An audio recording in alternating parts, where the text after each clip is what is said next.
नमस्कार, good morning. मी ऋतुषा कदम. 7 सालाम या बुलेटिनमध्ये आपल्या सगळ्यांचं स्वागत आहे.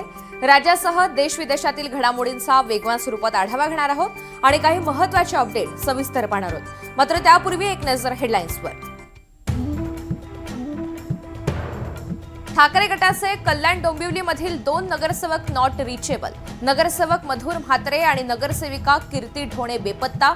ठाकरे गट पोलिसात तक्रार करणार. उपमुख्यमंत्री अजित पवार आज बारामती दौऱ्यावर. जिल्हा परिषद निवडणुकीच्या प्रचाराचा शुभारंभ करणार. दुपारी पार पडणार कार्यक्रम.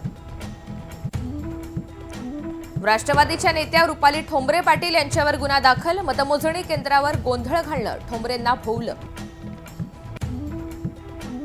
आदिती तटकरे यांची लाडक्या बहिणींसाठी मोठी घोषणा. एका कॉलवर सुटणार प्रश्न. योजनेसंदर्भात शंकांचं निरसन करण्यासाठी हेल्पलाईन नंबर जारी. महाराष्ट्र सदन घोटाळा प्रकरणी मंत्री छगन भुजबळ यांना ईडीकडून दिलासा.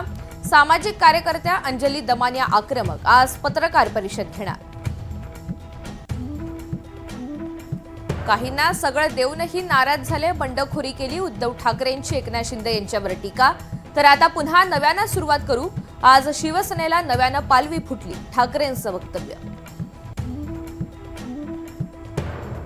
शिवसेनेचा जन्म सत्तेसाठी नाही, भूमिपुत्रांसाठी झालाय. सत्ता येते, सत्ता जाते, पण आम्ही नावाला जपणारी माणसं आहोत, उद्धव ठाकरेंनी ठणकावलं.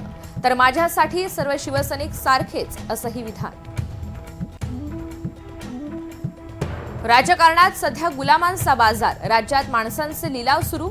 कल्याण डोंबिवलीमधील राजकारण पाहून शिसारी आली.